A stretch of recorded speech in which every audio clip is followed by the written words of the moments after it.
آخری 10 دن میں لیلۃ القدر رکھی ہے، اعتکاف رکھا ہے۔ پہلی امتوں کے لیے یہ نہیں تھا کہ پچھلے سارے گناہ معاف ہو جائیں، یہ ہمارے لیے کہ ہمارے پچھلے سارے گناہ معاف ہو جاتے۔ اللہ تعالیٰ کا عرش پہلے آسمان پہ آ جاتا ہے، جنت کے دروازے کھل جاتے ہیں، جہنم کے بند ہو جاتے ہیں، شیطان قید ہو جاتے ہیں، اور سمندر کی مچھلیاں اور زمین کی چونٹیاں تک روزہ رکھنے والوں کے لیے دعا کرتی ہیں۔ اور اللہ تعالیٰ جنت کو روزانہ کہتا ہے ان قریب میرے نیک بندے بندیاں آنے والے ہیں، تو ان کے لیے میک اپ کر لے، تو ان کے لیے تیار ہو جائے۔ یہ اللہ تعالیٰ کی رحمت کو لینے کا سیزن ہے۔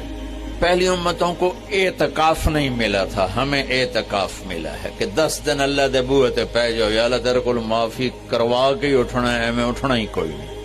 تو جو دروازے پہ آ جاتا ہے آدمی اسے معاف کر ہی دیتا ہے۔ کوئی بہت ہی سخت دل والا ہو تو معاف نہ کرے، ورنہ بڑے سے بڑے غصے والے بھی کہتا اچھا جی جاؤ معاف کیتا۔ اس میں ایک لیلۃ القدر ہے، وہ بعد میں بات کرتا ہوں۔ پھر اللہ تعالیٰ نے اس میں غریب آدمی کی کہ روزے اچھے گزر جائیں، عید اچھی گزر جائے، اس کے لیے اللہ تعالیٰ نے صدقہ فطر رکھا ہے۔ ہم اسے عید کے ساتھ جوڑ دیتے، پہلی رمضان سے دینا چاہیے تاکہ غریب اپنا کوئی روزہ تو رکھ سکے۔ پہلی رمضان سے 29 رمضان تک جب مرضی دے دیں، اور اگر وہ فطرانہ ادا نہیں کرتا تو اس کے روزے اس کے سر کے اوپر سے بھی نہیں جاتے، وہیں کھڑے رہتے ہیں۔ اور عام طور پر یہاں اخبار میں ٹی وی پر گندم کے لحاظ سے آتا ہے 2 سیر کڑک دے دو، وہ تھوڑے سے پیسے ہیں، 100-200 روپے ہے۔ میں آپ کو آپ سب مالدار لوگ بیٹھے ہیں، میں آپ کو اپنے نبی کا صدقہ فطر بتاتا ہوں کہ آپ کیا دیتے تھے۔ آپ کشمش دیتے تھے، کھجور دیتے تھے، جو بھی دیے ہیں۔ تو کشمش 3 کلو، بازار میں 3.5 کلو، بازار میں جا کے پوچھیں جو سب سے اچھی کشمش ہو یا پھر درمیانی، گھٹیا نہیں درمیانی اور سب سے اچھی، پتہ کرے وہ کتنی ہے، 1000 روپے کلو ہے، 1500 روپے کلو ہے۔ آپ کے گھر کے 4 افراد ہیں تو ایک گھر سے 6000 روپے غریب کو جائے گا۔ آج تو 6000 میں ایک ہفتہ نہیں گزرتا۔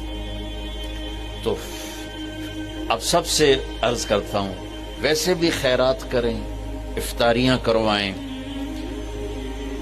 اور صدقہ فطر کشمش کے حساب سے دیں۔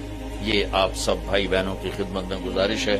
اللہ نے آپ کو رزق دیا، خرچ کریں، یہی آپ کے ساتھ جائے گا، باقی سارا ادھر ہی رہ جائے گا۔ لیلۃ القدر، انا انزلناہ فی لیلۃ القدر وما ادراک ما لیلۃ القدر لیلۃ القدر خیر من 1000 شہر تنزل الملائکۃ فیہا باذن ربہم من کل امر سلام ہی حتی مطلع الفجر۔ ہم نے قرآن کو لیلۃ القدر میں اتارا۔ تمہیں کیا خبر کہ لیلۃ القدر کیا ہے؟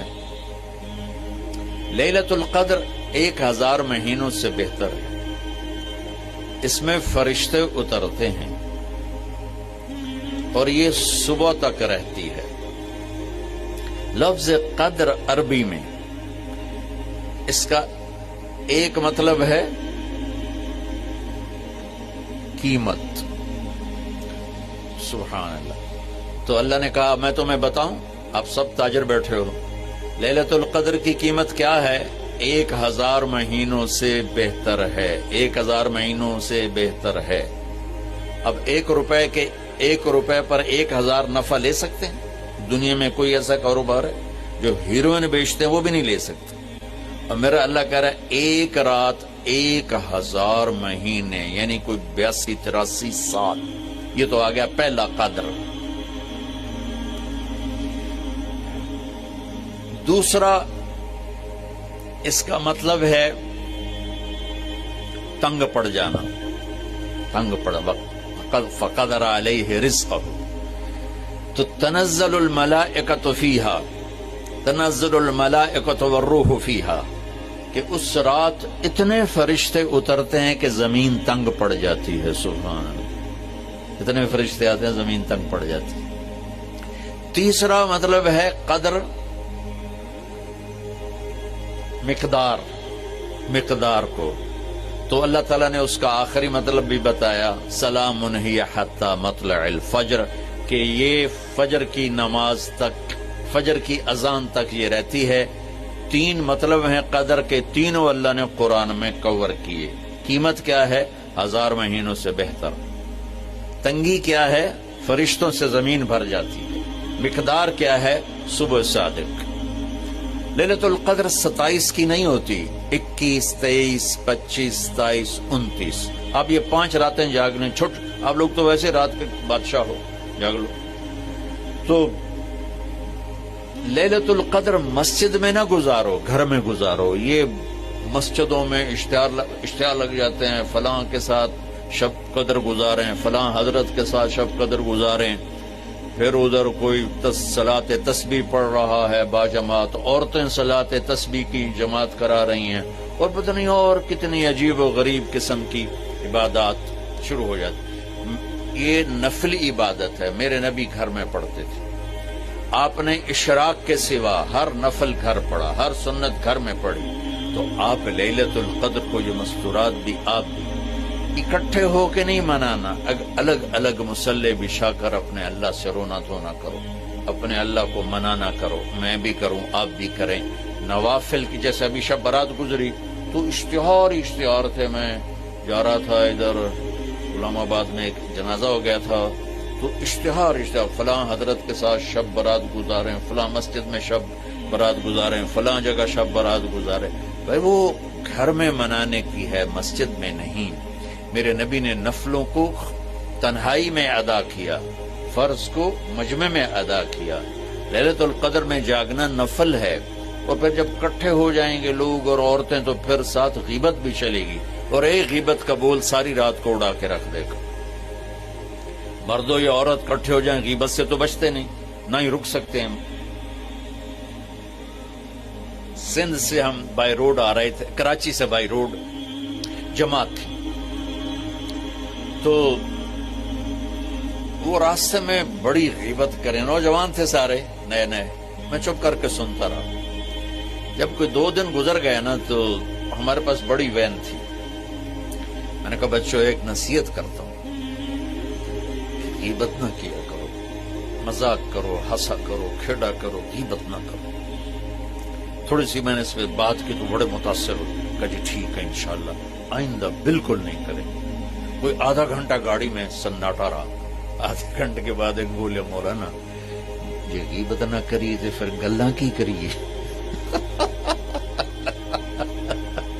یہ میرا کلچر ہے، لہذا عورتیں عبادت کے لیے بھی اکٹھی ہوں گی تو غیبت شروع ہوگی، مرد مسجد میں اکٹھے ہوں گے وقت ضائع ہوگا، غیبت شروع ہوگی۔ میرے بھائی بہنوں، ہر نفل کو گھر میں گزار، اپنے گھر کو بابرکت بناؤ، اپنے گھروں میں نفل پڑھو، تلاوت کرو، ذکر کرو۔ صرف اشراق کے نفل میرے نبی مسجد میں پڑھتے تھے 2 رکعت، باقی ہر نفل آپ نے مسجد میں ادا کی۔ تو یہ چند چیزیں رمضان کے متعلق میں نے عرض کی ہیں۔ اب ایک بڑی اہم بات میں آپ کے سامنے عرض کرنا چاہتا ہوں، رمضان کی دولت کس سے ملے گی، رمضان کی برکات کس سے ملیں گی اور کون محروم ہو جائے گا؟ آپ نے فرمایا 4 آدمی ایسے ہیں جن کی رمضان اور شب قدر میں بھی بخشش نہیں ہوتی، بس اس سے ہم اپنے آپ کو بچا لیں۔ کون ہے یا رسول اللہ؟ آپ نے کہا مدمن خمرن، شراب کا عادی، کبھی کوئی پی لے توبہ کر لے، میں اس کی اجازت نہیں دے رہا ہوں، مدمن کا لفظ ہے جو روزانہ شراب پیتا ہے، اس کی رمضان میں بخشش نہیں۔